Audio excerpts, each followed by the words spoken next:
Hi, it's Ian from the Postal Hub podcast. And Marek from Last Mile Experts. And we are the Last Mile Prophets. This is the last word on the last mile. Marek, the middle of August, there was an article that said that Amazon is delivering a lot more of its own parcel volumes in the US. Amazon delivering nearly 2/3 of its own packages as the e-commerce pandemic boom continues as an eye-catching figure. Apparently it's an increase upon the previous month when Amazon was delivering 50 or 57% or whatever it was. Bottom line is, Amazon delivering a lot more of its own packages. Is it brown underpants time for the people at UPS and the US Postal Service? Well, I think you're going to be surprised to hear me say this, Ian. It depends. I was waiting for it. It depends if brown underpants are part of the UPS corporate wardrobe these days. Being quite serious, of course, potentially it's an issue. But remember, in the way that the Bank of England in England always used to be considered the lender of last resort, Amazon Logistics is the carrier of last resort. So at peak times, when everybody else says no, Amazon Logistics can't say no. So that's why you'll get varying percentages of parcels carried by Amazon Logistics. I think a norm is around about 50 to 60%. Over time, where carriers do not perform, it might be closer to 70. But they will always want a backup for the following reason. Systems failures, strikes, other issues, natural disasters. They cannot be completely dependent only on Amazon Logistics. And that's why I believe that unless the other carriers or incumbent post do a really bad job, in most cases, 60 odd percent is going to be about as much as it gets.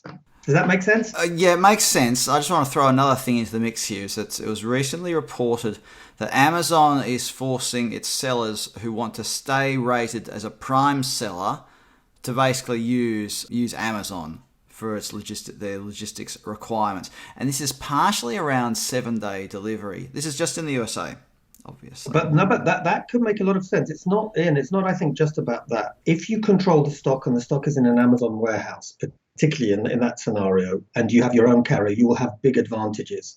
You don't have to go to a third-party warehouse. The stock is there. You're more flexible. That's point one. The second point, I think, is what you raised, which is that Amazon has a lot of customer-centric features and alternatives. They offer services that often other carriers will not offer. And because Amazon wants everything bought on Amazon to be supplied in the best way, the whole experience should be customer-centric, that is probably one of the reasons why they would coerce their partners or suppliers or vendors to do that. Earlier on, you mentioned about the deliverer of last resort, and there's talk in postal circles about the posts wanting to avoid that fate. They want to avoid being the deliverer of last resort, which means that they're basically stuck with the less profitable parcels. And this is going to sound a little bit unkind and a little bit politically insensitive given the current situation with some posts. But if posts want to continue to offer a sustainable product for parcels, they won't want to have just the parcels that cost a lot to go to those remote areas. So how does that sort of tally with what you were saying about Amazon being the deliverer of last resort? Ian, can I challenge you? It's exactly the parcels to the remote areas that they might want, because if they can get critical mass, some of those remote areas are going to become more economic to serve, number one. If they lose those parcels, that's when they've got a problem.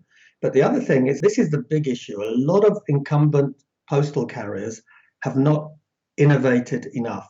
So, there are ways, this working as a child in a regional post office. If people can come to the post office, you're not attempting to deliver. That's a huge saving. And often the further people are away from a big city, the more they accept the fact that they go into the local town to sort things out. So I think it's a question of how they operate, how they communicate with the consignee. Posts are not very good at interactive delivery management, at coordinating an approach. And I think that's the issue. If they play their cards right, then actually B2C e-commerce parcels could be a godsend. I think we need to sort of separate a couple of things here though, Marek, and that is that what is considered a rural delivery in a place like Western Europe is very different to a rural delivery in Australia or a remote delivery in Australia. In Australia, we're talking about vast distances with a very small number of people. However, I do think you're right when you talk about the public's attitude towards things like coming into the post office to collect parcels and things like that, that can vary dramatically from region to region. But at the core of it, for me, has to be this idea of customer centricity. At the risk of borrowing from your own vocabulary there, Marek, is that if the post is able to offer a customer-centric product, it won't matter if you're talking about suburban recipients, rural or remote. I said before something about politics and all that. I do want to sort of mention something that has been going on in the USA, and that is that President Trump in the USA has made the claim that the US Postal Service is subsidizing Amazon deliveries. Well, if Amazon is delivering more and more of its own packages, will the president get his wish, do you think? He should be careful what he wishes for, I think. The reality is, yes, some postal operators do subsidize big e-commerce carriers. Historically, when we look at the UPU, we saw what was happening for the wrong reasons. But I think one wrong reason is what was happening previously in the UPU. The second wrong reason is what we just discussed, that if the posts are not innovative enough and if they don't find ways to make it economic, then they'll have a problem because they are forced to deliver to all of these outlying areas, whatever happens. Now, if they get more parcels, then theoretically, they should be better placed, in my view, to do it economically than having fewer parcels. And then, of course, at the end of the day, it's a question of how much you pay. And I'll just add one really important thing.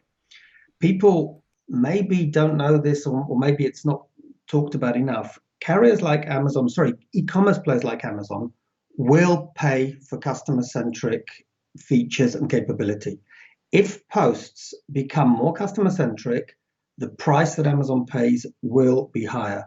I remember this in the UK, where several moons ago, when I was at Amazon, a carrier that is more customer-centric will be appreciated, and there is scope for discussion, as opposed to a commodity carrier where hey, it's going to be the going rate.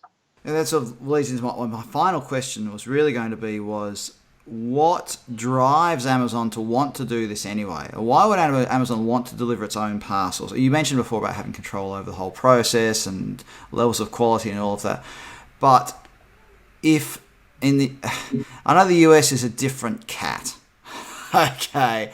The positioning of the private carriers in the US and the market share is different to some other countries where you might find that the post is the dominant player.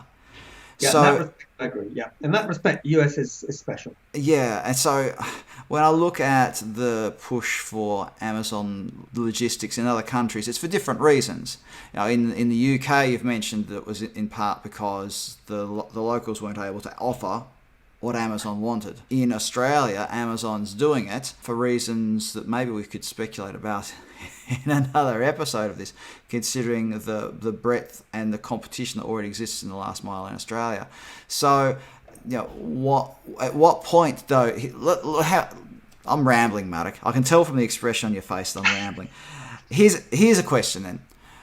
Could Amazon conceivably deliver 100% of its own parcels? Answer that in 20 seconds. I don't believe it would. It probably could if it really had to on a short-term basis, but I don't think it would for the reasons I mentioned earlier. Also, one other thing, you said, why would Amazon want to get into delivering their parcels in the beginning? And if you remember from our Understanding Amazon workshop, the key reason is they've realized that the last mile is critical. It's where you touch the customer. You can do everything else perfectly. But if you mess up the last mile, the negative experience the customer will have is arguably more serious than at any other stage in the process. Well, maybe other than having your card charged 5 times. Well, there's something for us all to ponder. Marek Różycki from Last Mile Experts. Thanks for being part of the Last Mile Profits today.